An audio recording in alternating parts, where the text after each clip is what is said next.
Eu saúdo todos aqueles que nos assistem com a paz do Senhor Jesus. Nós somos a Igreja Cristã Maranata, estamos começando agora o nosso programa, o nosso conteúdo semanal que você assiste através da TV aberta e do nosso sistema multiplataformas. Seja bem-vindo a esse conteúdo, seja bem-vindo àquilo que vamos tratar, e eu quero começar dizendo o seguinte: é importante para você ouvir aquilo que você vai ouvir aqui, ver aquilo que você vai ver aqui. Saber do conteúdo que vai ser transmitido hoje nesse programa, porque diz respeito ao momento que nós estamos vivendo, diz respeito àquilo que a Bíblia nos ensina sobre esta fase pelo qual o mundo está passando e qual a importância de viver e compreender tudo isso que você vai ver nesse programa. E aqui eu apresento para vocês os pastores que estamos hoje presentes ao estúdio. Eu vou cumprimentar o pastor Gideu Tigueiros, que é o presidente da Igreja Cristã Maranata. Paz do Senhor, pastor Gideu. Paz do Senhor a todos. Pastor Gilson Souza, paz do Senhor Jesus. Paz do Senhor, pastor Josias, a paz do Senhor a todos. Amém. Aqui ao meu lado direito, pastor Júlio Filgueiras, a paz do Senhor. A paz do Senhor, pastor Josias, a todos que participam conosco. Pastor Jerônimo Silva, a paz do Senhor. Paz do Senhor, pastor Josias, e a todos que participam. Sérgio Souza, pastor Sérgio Souza, a paz do Senhor Jesus. Paz do Senhor Josias e a todos. Muito bem.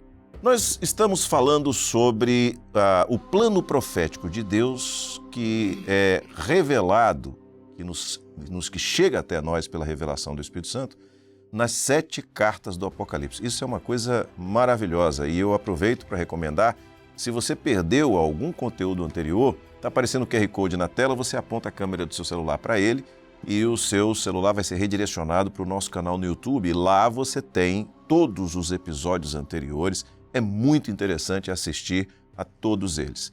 Mas nesse contexto, nós estamos na 3ª carta escrita pelo apóstolo João, que é a carta à igreja de Pérgamo. E eu vou pedir ao pastor Gideu Tigueiros que faça uma abordagem inicial, contextualizando e em qual linha que nós vamos trabalhar hoje a carta à igreja de Pérgamo.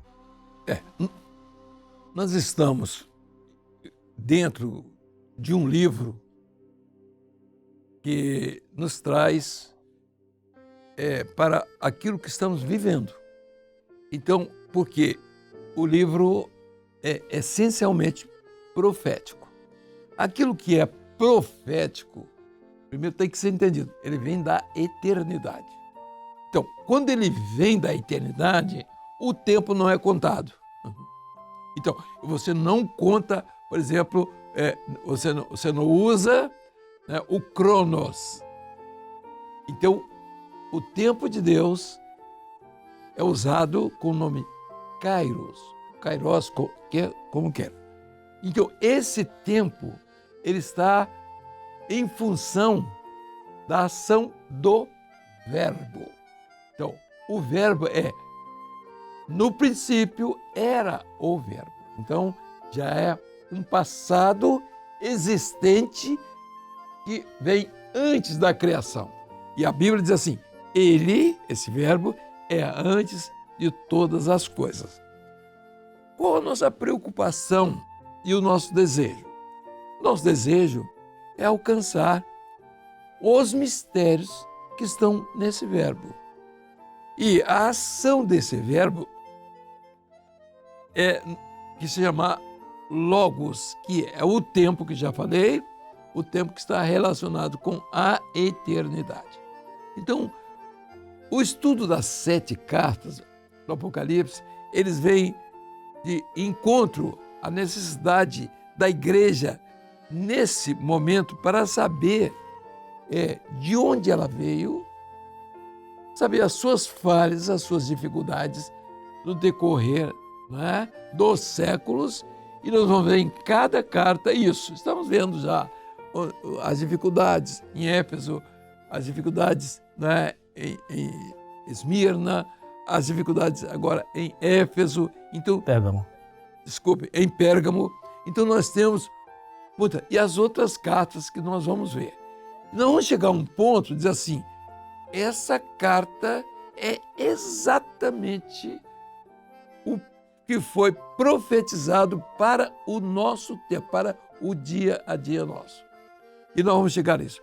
Para que as pessoas, os amigos, aqueles que estão nos ouvindo agora, eu não sei se vocês estão fazendo favor de nos ouvir, mas eu acho que nós aqui estamos fazendo um favor de dizer a todos que estão nos ouvindo que ouçam, porque é uma necessidade sua.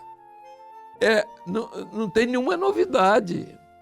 Aqui nós temos as novidades humanas, elas são necessárias, todo mundo tem a televisão, a rádio está aí pronto para tudo, então os meios de comunicação estão prontos para trazer novidades. Só que aqui a nossa grande preocupação é mostrar o rumo que nós temos que caminhar, tomando por base aquilo que já aconteceu, o passado, o presente, aquilo que estamos vivendo, e o futuro que já está profetizado. Então agora vou fazer a primeira colocação. Nós conhecemos a Bíblia, todo mundo tem a Bíblia. Então a Bíblia tem duas partes, Velho Testamento e Novo Testamento. O Velho Testamento vem até Jesus, né?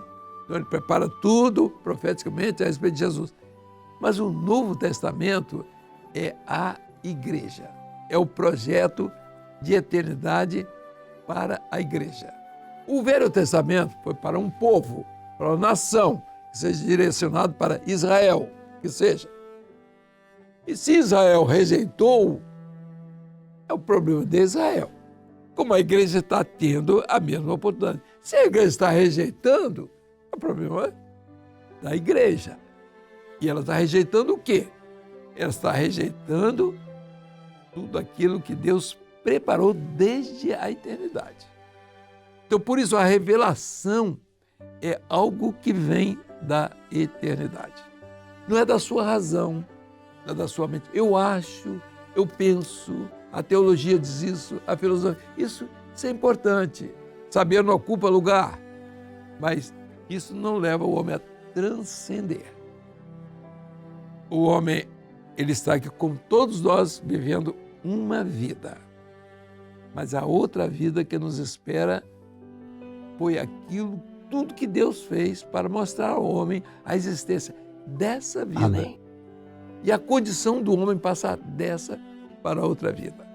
Então, quando ele coloca a morte, ele botou uma barreira. Já é uma barreira para todos.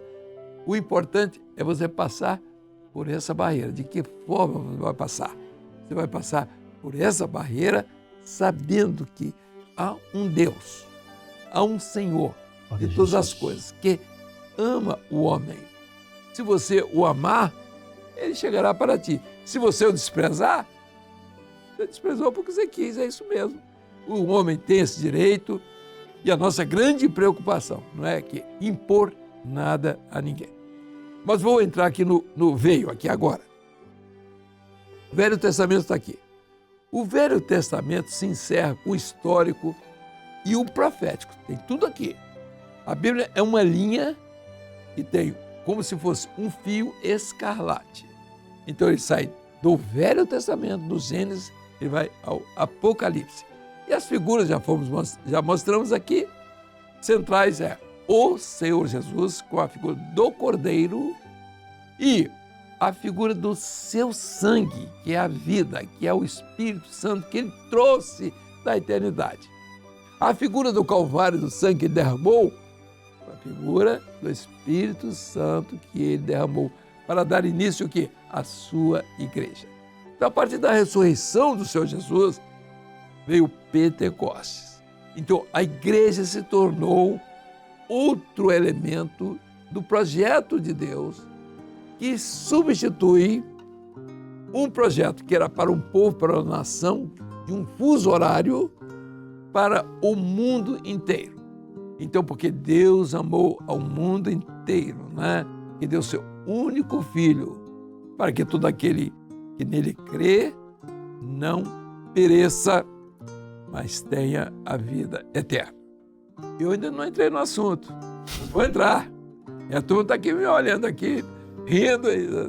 Você não está falando o que você tem que falar, não? Mas eu vou falar, calma. Tá. Mas vamos lá. Então, quando você entra no Novo Testamento, a história da igreja, você vai ver, aí você diz, onde estão os desvios? naquela época e hoje. E amanhã, como será isso? Naquela época, a igreja inicia, é o primeiro século. Então nós vamos ver a igreja se apresentou ali como uma igreja profética. Quais foram os sinais proféticos da igreja naquele período? Quais foram? O grande sinal foi o derramamento do Espírito Santo e a doutrina que foi estabelecida em Éfeso.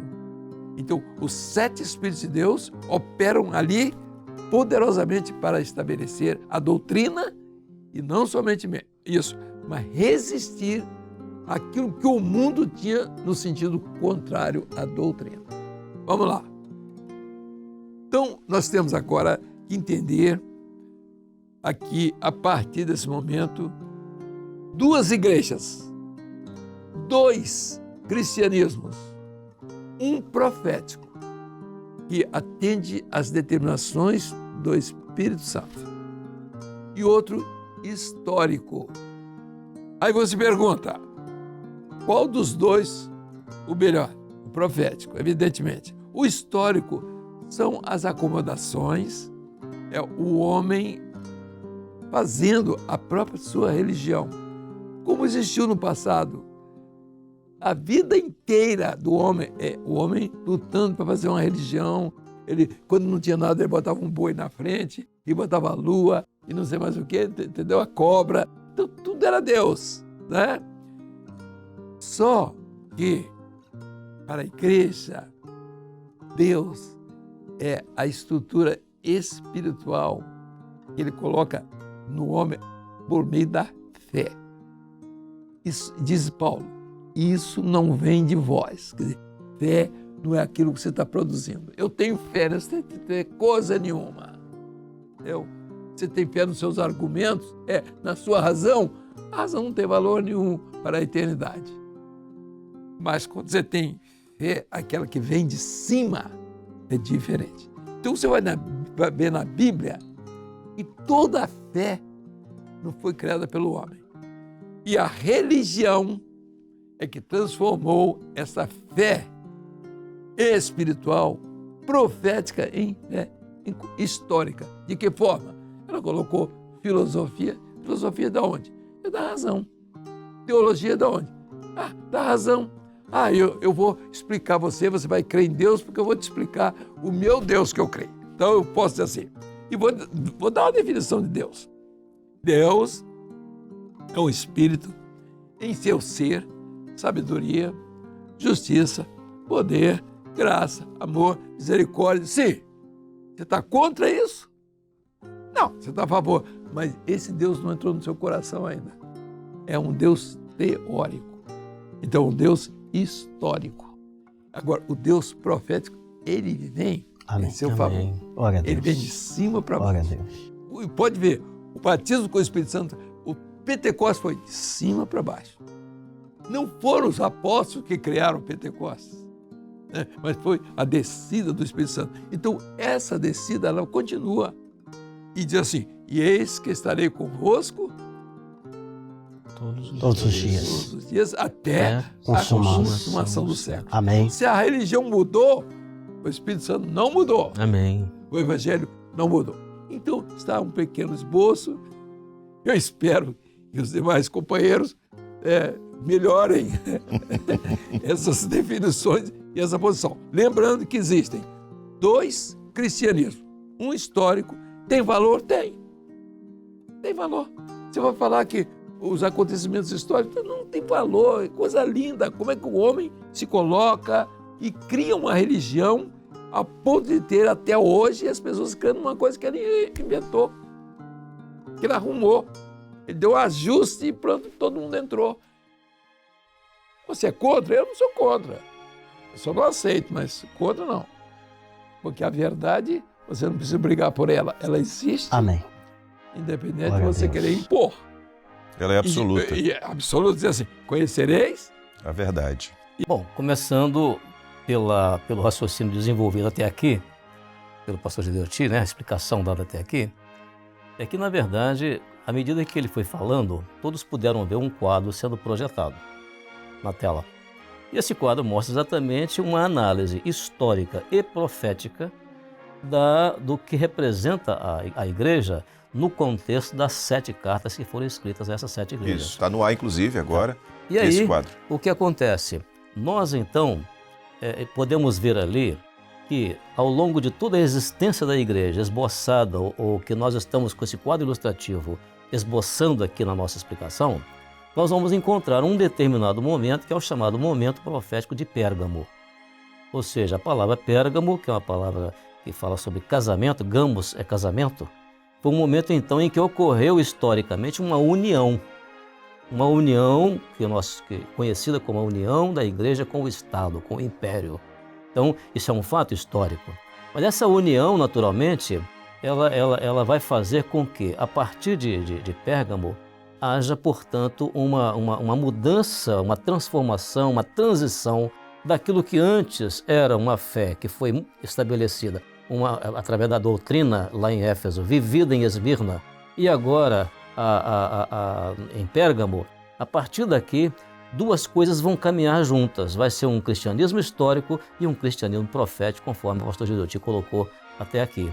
E aí o que vai acontecer? Nesse cristianismo histórico, nós vamos ver ali uma tentativa de reedição exatamente daquilo que tudo que existia no Velho Testamento, a nível de história, a nível de simbologia, a nível de estrutura eclesiástica governamental no Velho Testamento. Isso vai se perpetuar nesse cristianismo histórico a partir dali. Então vai ser a grande mudança. Mas o cristianismo profético vai continuar, porque o Espírito Santo vai continuar operando. Então, quando nós olhamos, por exemplo, especificamente para o quadrinho que representa ali Pérgamo, nós estamos olhando um momento de transição. Então, a partir de agora, a igreja vai entrar num período mais enfaticamente histórico, não é? E que, naturalmente, nesse período mais enfaticamente histórico, não deixarão de existir aquele remanescente fiel que vai continuar defendendo a verdade, guiado pelo Espírito Santo, mas na estrutura, vamos dizer assim, universal da igreja, ela vai se tornar uma igreja meramente histórica e até mesmo, digamos assim, política, de mando universal. Então esse é o aspecto histórico. Agora, profeticamente, isso foi mostrado nas palavras escritas pelo Senhor Jesus a respeito de coisas que iriam se introduzir na igreja de Pérgamo, ou seja, no período profético de Pérgamo. E houve, naturalmente, uma transição entre um cristianismo apostólico, que veio dos apóstolos, para um cristianismo que passou depois a estar no comando de homens, né, que atribuíram a si prerrogativas de mando universal e que conduziram o cristianismo dentro de moldes meramente materiais e moldes meramente históricos. Vamos lá. Pastor Sérgio, a gente conversava um pouquinho antes de entrarmos no ar aqui. Você falou sobre um aspecto que é importante abordar. Dentro daquilo que foi dito, dessa junção, cristianismo, política, império, tudo isso, e os desvios já citados, a própria Igreja Romana, ela passou a se reportar, como disse o pastor Gilson, quis reeditar aspectos do Velho Testamento, juntando um pouco com a própria cultura romana do Império Dominante, mas trazendo naquilo tudo um desvio muito evidente do que é o profético. Um exemplo só, até por causa do nosso tempo. As vestes dos sacerdotes do Velho Testamento, que a Igreja Romana passou a utilizar, que utiliza até hoje. Culto. Os elementos do culto. Do Velho Testamento. No Velho Testamento tinha um culto que era para um povo, uma nação, Israel. O incenso, os sinos, as campainhas. Exatamente. Tudo isso era do Velho Testamento, mas a partir do novo pacto introduzido pelo Senhor Jesus, pelo seu sangue e pelo Espírito Santo derramado, isso não seria absorvido, porque era agora algo profético, espiritual, os verdadeiros adoradores.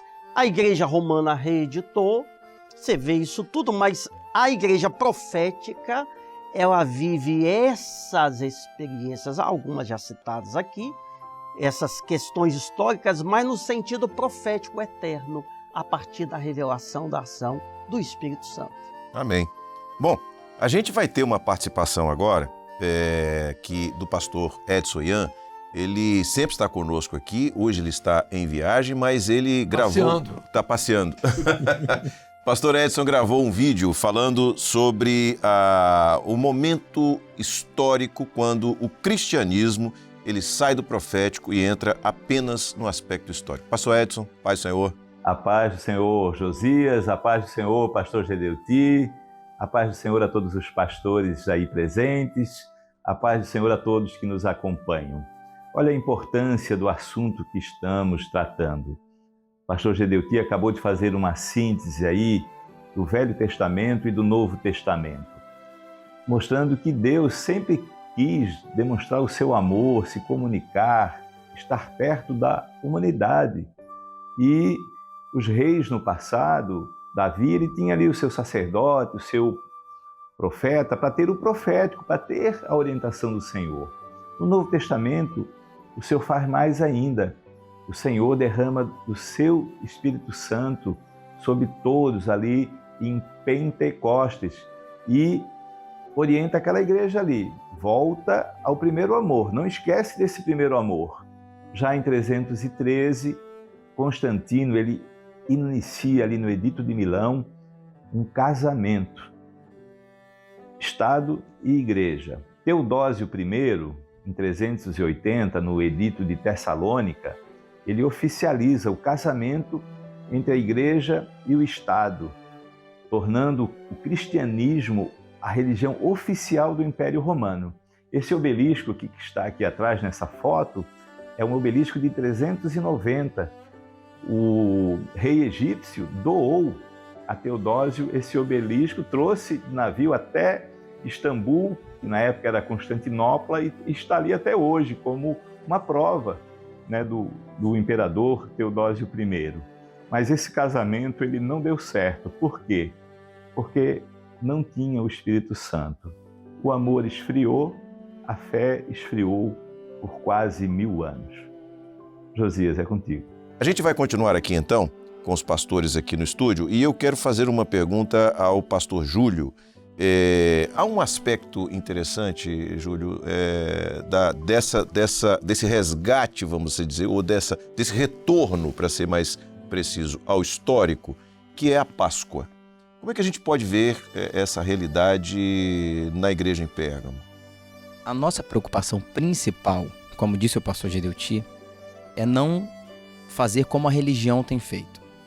Está voltado para ritos, para liturgias e perder a essência verdadeira. Está aqui a diferença entre o cristianismo atual e o evangelho verdadeiro, o cristianismo profético, que é aquele que está voltado para a essência. A Páscoa é um exemplo disso. O que era a Páscoa lá no Antigo Testamento? A figura principal da Páscoa era o Cordeiro. Por quê? A Páscoa significava passar por cima. Quando viria o juízo de Deus sobre os primogênitos do Egito, vendo o sangue na verga das portas, ele passaria por cima. Ou seja, o primogênito seria poupado. Então aquele cordeiro que era o centro da família, o cordeiro no centro, assado no fogo, ele era ali o centro, o cordeiro era o alimento, o cordeiro era o livramento, a salvação. Perceba então, hoje, quando nós falamos a vida, o sangue na porta era a vida, enquanto os egípcios iriam experimentar a morte, o sofrimento, o pranto, o povo de Deus experimentou alegria, gozo e salvação. Então hoje, quando nós falamos em Páscoa, pode ter muitas pessoas aqui que estão ligados ao cristianismo histórico. O que vem ao coração? Talvez venha alguma comemoração, alguma data específica ou algum rito, quando na verdade o importante é Jesus ser o centro da sua vida. O sangue de Jesus estar no seu coração. Jesus é o alimento que sustenta a nossa alma. Jesus é o livramento da morte.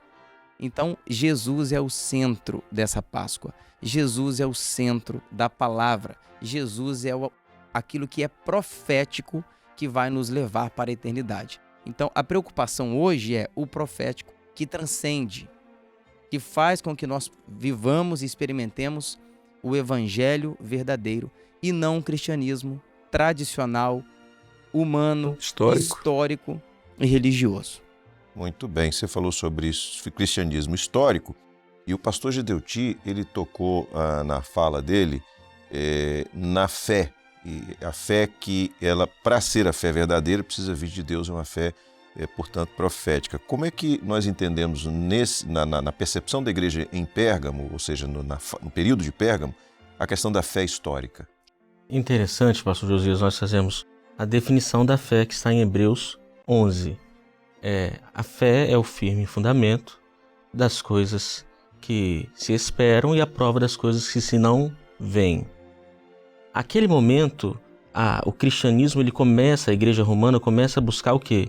Aquilo que já tinha sido visto. Como o pastor Sérgio trouxe, a vestimenta, o rito, a forma do culto, os elementos do culto, de tudo aquilo que já tinha sido visto.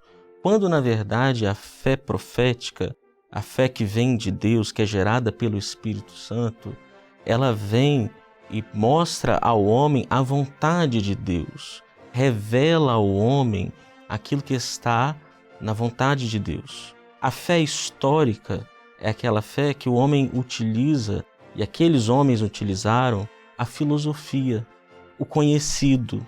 Então eles pegavam, por exemplo, o Império Romano.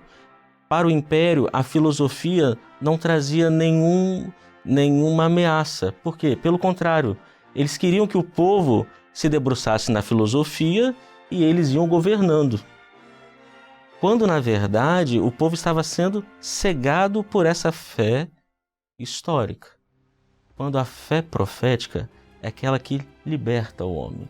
O homem não fica preso à filosofia, mas como o pastor Gedeuti disse, ele não fica preso a verdades relativas, mas ele é liberto pela verdade absoluta. Glória a Deus. Que bênção. Bom, a gente precisa encerrar, Sérgio, mas a gente não pode encerrar sem deixar uma palavra para as pessoas que estão nos assistindo. Vou pedir para você fazer isso. Na carta de Pérgamo diz assim: escreve, isto diz aquele que tem a espada aguda de 2 fios.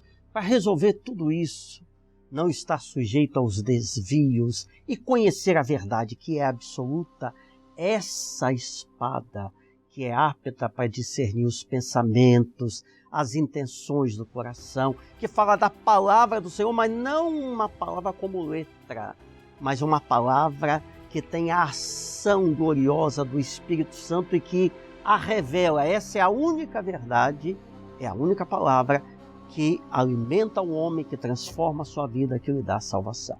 Amém. Eu me despeço dos pastores aqui com a paz do Senhor Jesus. Deus abençoe. E a gente encerra mais uma edição do programa da Igreja Cristã Maranata. Se Deus quiser, na semana que vem a gente está de volta com mais uma edição deste conteúdo que é especial para você. Deus abençoe. A paz do Senhor.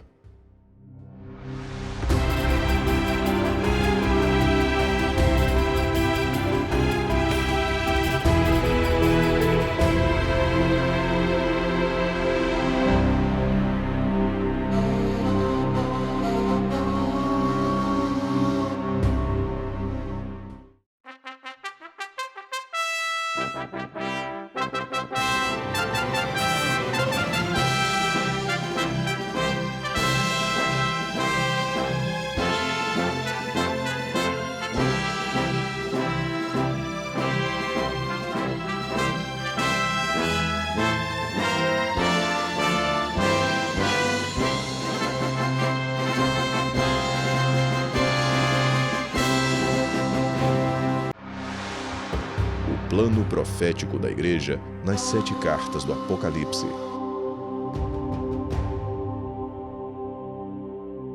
Uma série que aborda o aspecto histórico e profético das 7 cartas do Apocalipse. Disponível no canal do YouTube oficial da Igreja Cristã Maranata.